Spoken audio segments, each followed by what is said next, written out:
je conduisais ma voiture, je ressentais rien. Absolument. C'est en arrivant chez moi, j'ai vu des gens dans les rues, tout nus, et je pensais qu'ils étaient fous.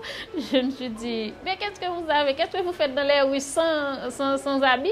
Ils ont dit, mais oui, il vient d'avoir un tremblement de terre. Et le lendemain, on s'est rendu à Port-au-Prince, mais c'était catastrophique, c'était vraiment difficile.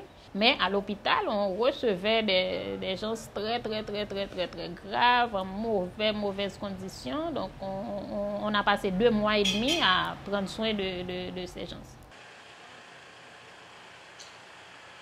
Et parallèlement, j'ai ouvert une clinique, étant donné qu'il y a vraiment des difficultés en matière de santé pour la population. Et il y avait un jour où je me suis dit, bon, si je vais à Port-au-Prince et au cours de route, j'ai eu un accident, waouh, je vais mourir, parce que je me demande, est-ce qu'il y a vraiment quelque part où on peut prendre en charge si quelqu'un est gravement malade et il lui reste 15 minutes, 30 minutes pour lui sauver la vie. Cette année, il y a beaucoup de difficultés. On a eu des pics de fièvre typhoïde.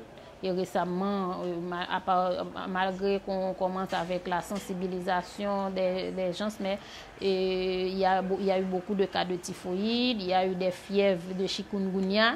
Donc, à chaque fois, il y a des pics de maladies qui sont un peu différents.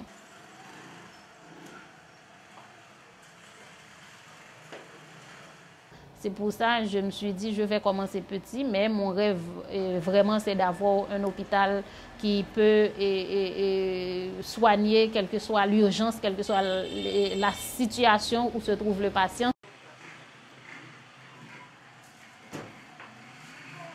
C'est important en Haïti d'avoir un réseau d'agents communautaires, comme des promoteurs de santé ou des promoteurs pour la protection sociale en général.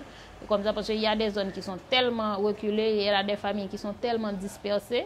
Donc avec une équipe, un réseau d'agents, je pense que tout le monde, s'il y a un problème, l'agent est là pour accompagner, pour référer, pour appuyer et au moment opportun. Donc c'est l'effort qui est en train d'être fait.